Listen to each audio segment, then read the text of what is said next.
All right, we're excited for this panel tonight. And first, let me introduce who is on the panel, so we know why they're here.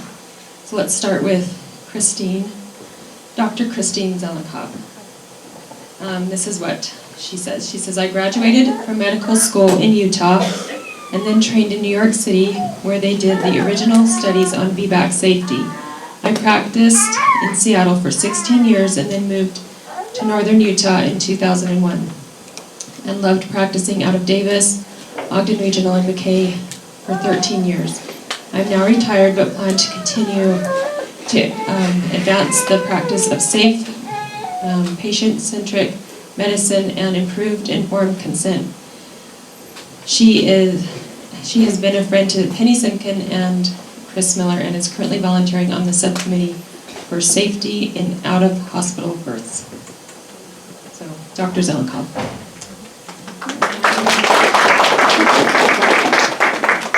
And Julie Talbot. She wrote, my name is Julie and I'm a registered nurse, wife, and mom to 3 gorgeous girls, and I'm expecting our 4th baby in July. I graduated with my RN from Weber State University in 2009 and completed my Bachelor's of Nursing degree in 2010. I'm just going to summarize quickly. She had her first baby in the hospital after many interventions. Is that working? Okay. Had a cesarean with her first. Second was an in-hospital VBAC, and third was an out-of-hospital birth here at the birth center. And another successful VBAC that she had to fight for. Well, not because of with Chris, but she switched late in her pregnancy at 36 weeks. She says it was the most empowering, gentle, calm, supportive, and beautiful birthing experience she'd ever had. She's grateful for hospital birth when the need arises, but many moms are low risk and can benefit from an out-of-hospital experience. Our birthing journey has taught us a lot, and I love being an advocate for home and birth center births. So, Julie Talbot. And we have Carla Bennett. Carla says, I have been involved in the birth field for more than 20 years, first as a doula, then as a labor and delivery nurse for 9 years, and now a nurse midwife. My own experience giving birth and my experience working in and out of the hospital convinced me that for most births, home is the best place to be. Carla Bennett. And last we have Lance Erkenbrack. And I put on Facebook that he was an EMT, and I was wrong. He's an RN who works in the emergency room, correct? Most of the time? Most of the time, okay. He says, Lance has been working for Intermountain Healthcare for 13 years with most of his experience as an emergency RN. The last 5 of his 7 children were born at home, 3 of which his wife was grateful to have his hands there to help guide out. He was not always on board with home birth, but is now known among his coworkers as a staunch advocate of that option for all women who deserve it. He often reminds them that no one delivers any babies except the mothers themselves. It bothers him that physicians are given that credit when they are only brief participants in the process. He believes the credit lies solely with the mother and baby. Lance Erkenbrack.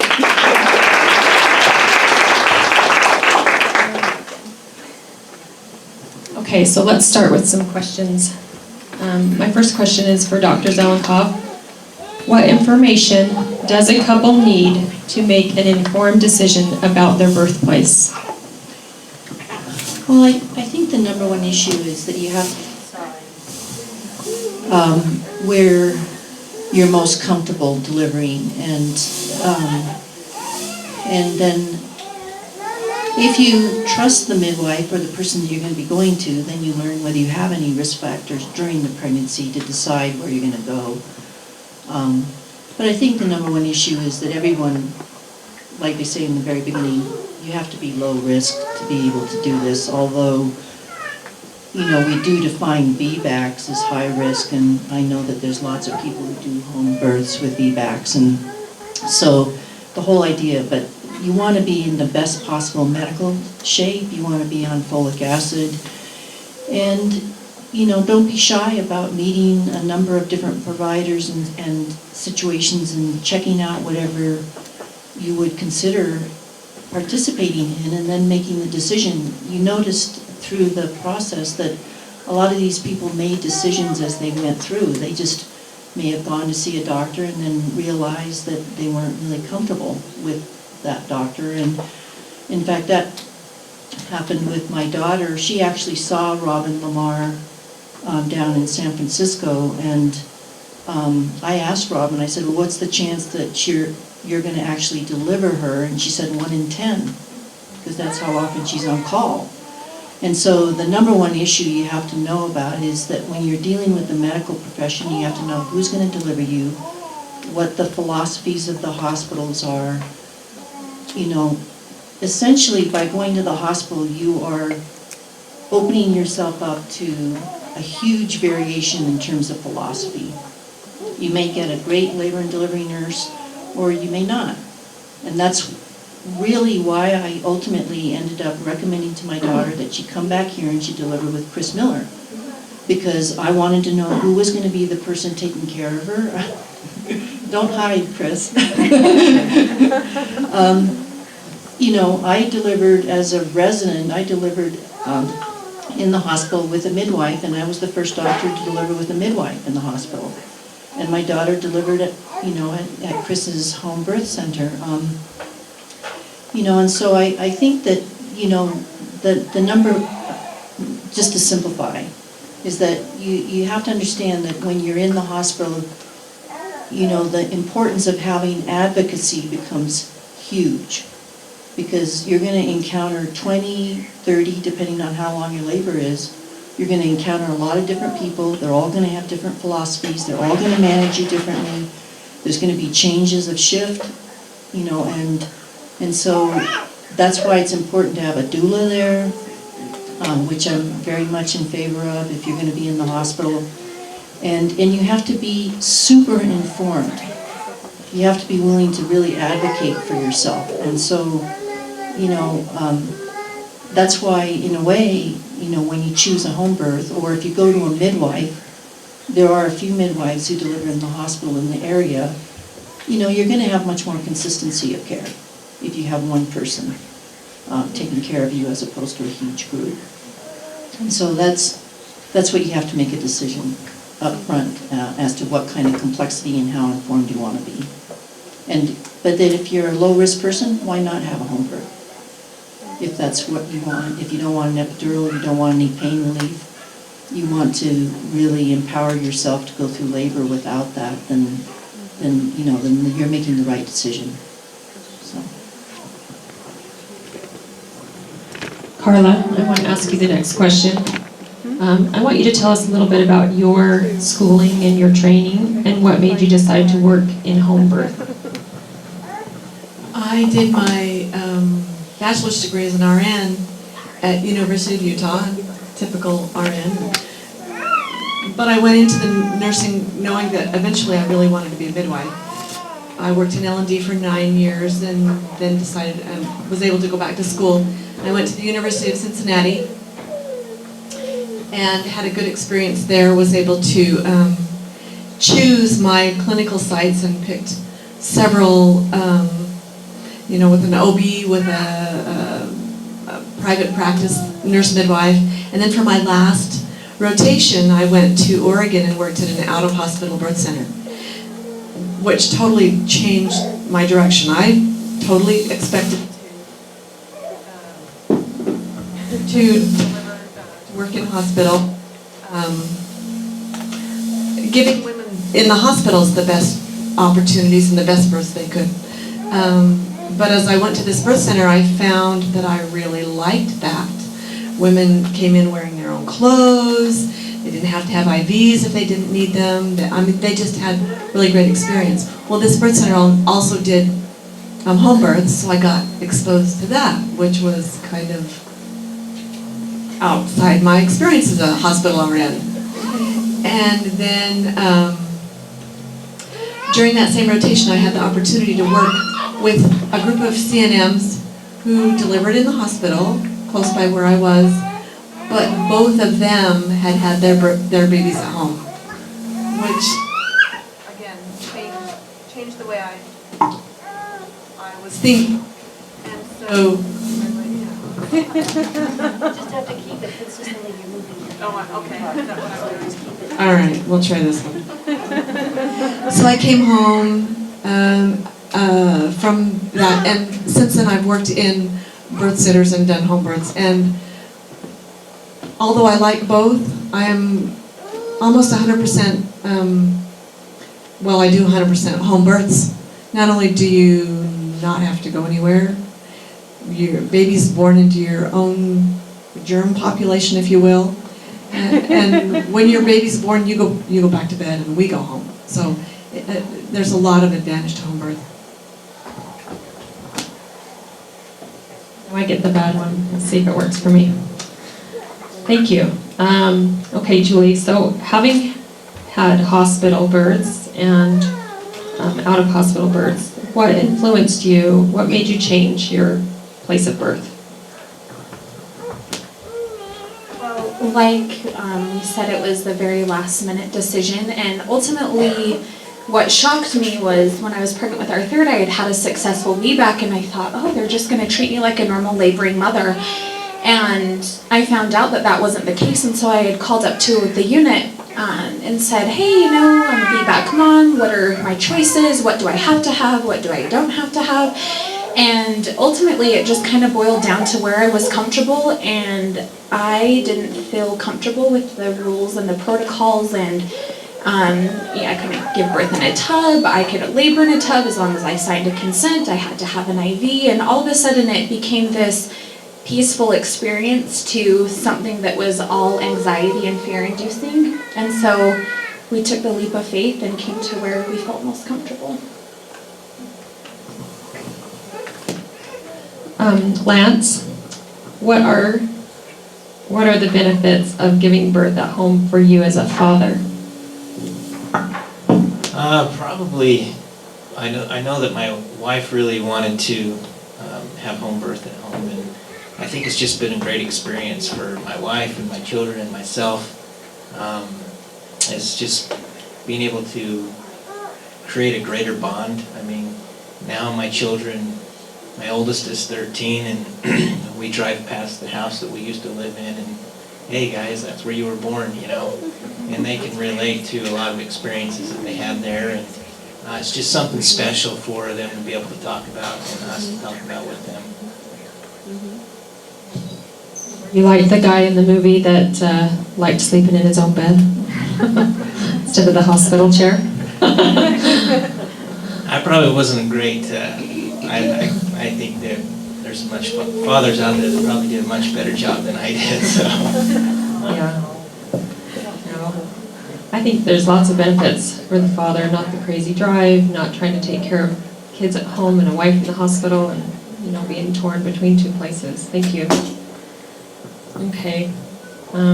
Coming back to Carla, I want to know how working in home birth makes being a birth worker easier or maybe harder.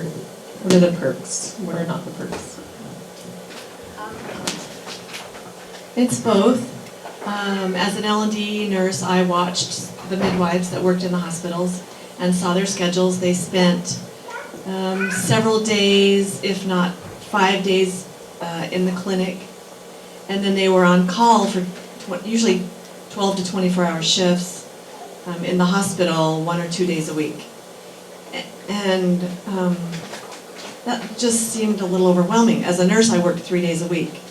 As a nurse midwife, I didn't really want to go to working 3, 4, 5, 6, and not being able to deliver my own clients, my own patients, if you will. So for me, as an out-of-hospital midwife, I work for myself. I choose how many clients a month I take. I choose the days that I do clinic and how I do those clinic hours. I choose if I want to take 1 or 2 or 3 months off a year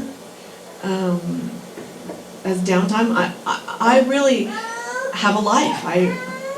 I don't expect to have the same very short burnout time as a nurse midwife in a hospital or an OB practice. And I don't have to work under hospital protocols that are often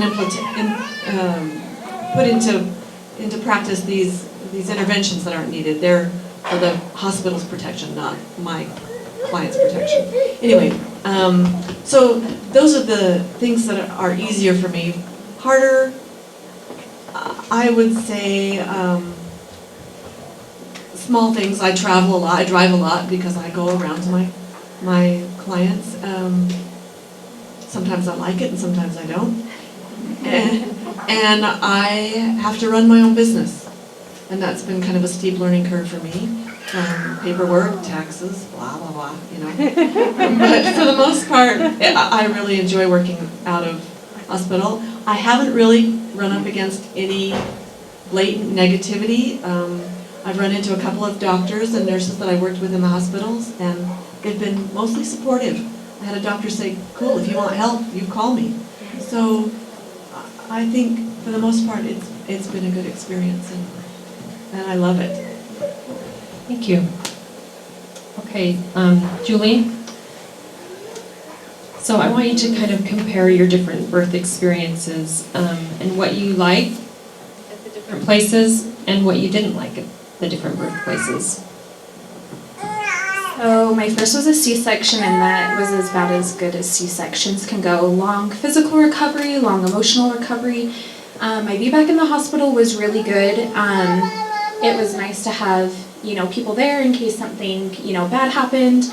I mean, they take care of your meals. But that part was kind of nice, whereas home birth, you definitely have to plan in advance, freeze meals, have, you know, supportive people there to help with your kids.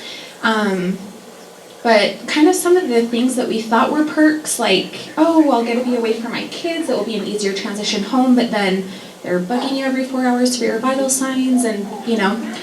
So when we decided on doing the birth center, pretty much everything was a pro. Like, I loved being able to come here. We were close to the hospital in case something happened. It was very family-centered. My kids got to be there. We were there for about 10 hours and then got to go home to our own bed, our own food. The midwife came to our house 2 days after to check to see how we were doing, and I didn't have to pack up all my kids and go somewhere else. And probably the best part too is having just supportive people there. At the hospital, I kind of felt like it's their way of birth and I'm just showing up for their show, whereas here it's, you know, my choices. I tell them what I want, what I don't want. I don't have to fight for anything. Everybody that's around me is my advocate, supporting me and what I want and need instead of me having to fight for that at the hospital. Thank you. Okay, Lance, we're going to talk transfers because we know you've seen some home birth transfers. Is that right? Do I have that right? Okay. So can you share some of what you see regarding home birth transfers and outcomes, and maybe some advice for couples, what they would generally expect and how they could make their transition or their transfer smooth? Well, I have to say probably on quite a few transfers, they happened not on my shift, but but I always heard about them from other coworkers and stuff, and there was a few that I was there for. Probably, you know, I think one of the biggest things is being educated yourself, being prepared to, like in the video it showed that they were prepared either way. They kind of had their mindset that they wanted the home birth, but if it ended up as a transfer, you know, they were prepared for that too, even though it wasn't their ideal, what they wanted. But educating yourself and knowing what you want before the moment occurs, and having that set in place. If you don't know what you want, then you will probably get walked on. I would say also it's nice to have a midwife or whoever's working with you be willing to show up at the hospital or at the emergency room with you and take ownership of you as your client. That doesn't look good if you show up by yourself. I think that's most of the outcomes the things that I did see were good, though. I didn't see any real serious issues that turned out horrible or anything like that. Thank you. Okay, and Dr. Zelenkoff, what do you think? What can be done to help these two models of care work better together?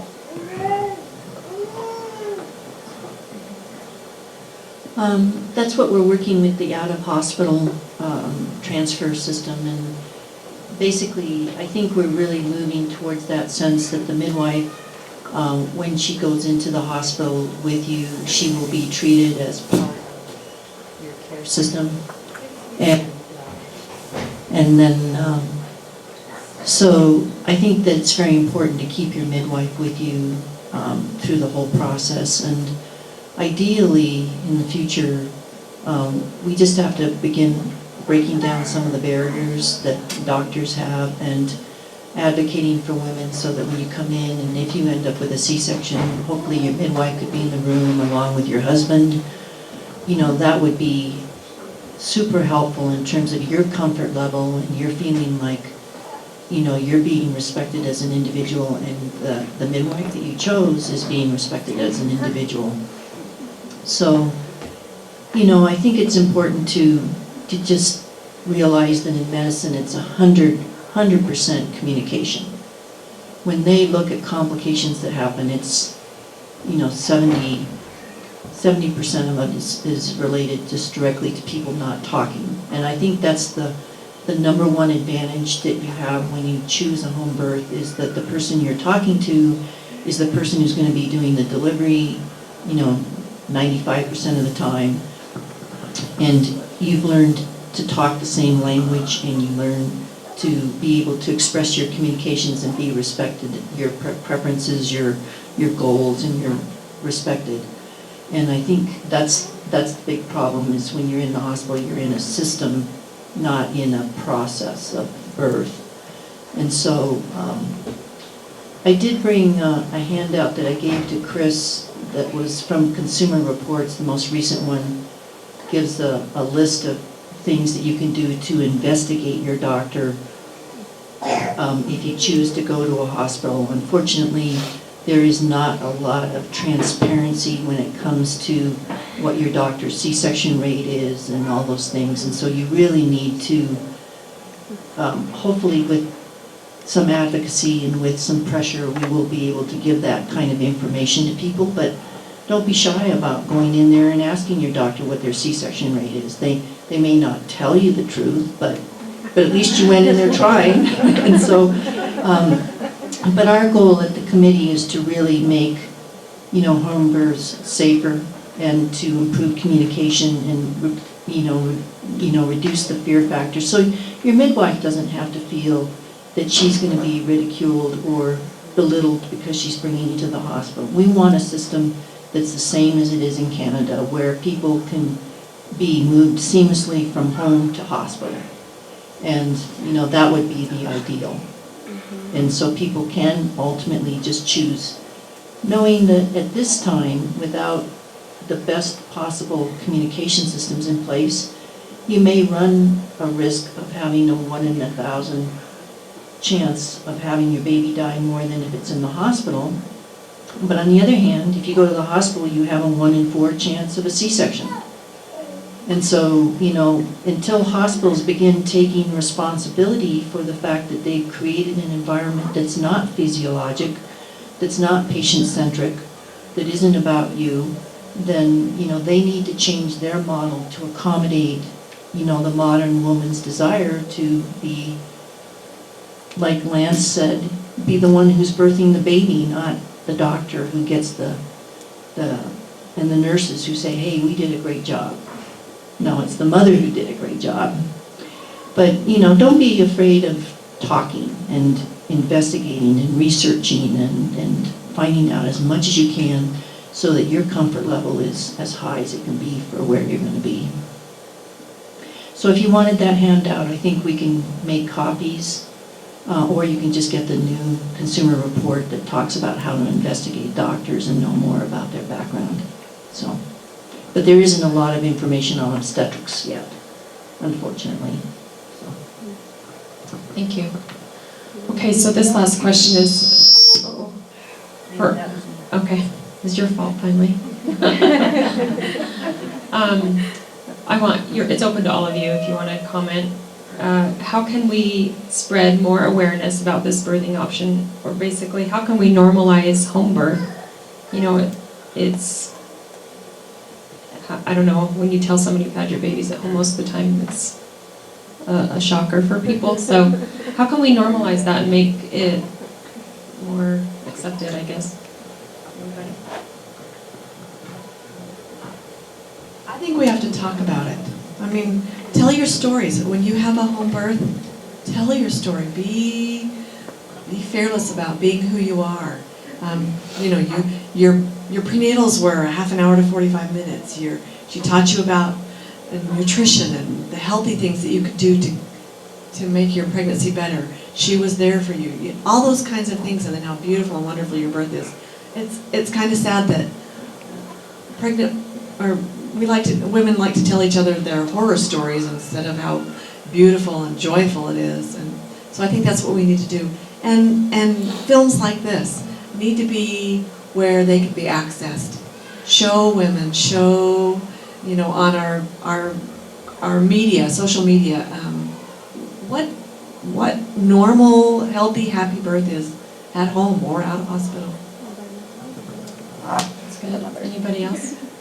I think one of the biggest too is, at least in my group of friends, a lot of people don't pursue home birth because it's expensive. Because depending on your insurance, it's a lot cheaper to go to the hospital. And so I think writing your representatives and getting laws changed, even writing your insurance companies. I know with my current insurance, it's like if you don't go to a hospital, they don't put any of that money towards your deductible. It's pretty much they create all of the ways for you to go to the hospital. And so I think writing your insurance companies and saying, look, as a consumer, this is what I want. I want to be able to have the choice for a home birth because it's cheaper, it decreases medical costs for everyone, it's a safer option for low-risk mothers. And being involved in your community to, get involved in politics and the legislature and making sure that there are laws that make home birth an equal opportunity for moms. That's good, yeah. What do you think, Lance? Well, I was just thinking about all those kids in that video there. I know that how many of you got kids that get asked in school, who are you, or tell us about yourself. And I tell you, our kids, quite a few conversations have come up where they've talked about being born in their house. Boy, that spreads like wildfire to their kids. And then it gets out amongst the parents, and then they start talking to you and talking about it a lot. Yeah, I think that's a good thing. Kids are good at spreading stuff out, like telling everybody everything. Tell your kids stuff everybody knows. Do you want to say anything on this? Well, is this video going to be? Is this DVD going to be available for? I'm sure it will at some point, but it's not right now. Right now they're doing screenings like this. Because that's going to help too, is being able to have one of these and distribute it to your friends and, have Angie out there pushing for information and communication and like everyone said, not being shy of considering this, and just make sure that you know who you're seeing and who the backup is and what their respect is, and don't live in Logan. That's definitely...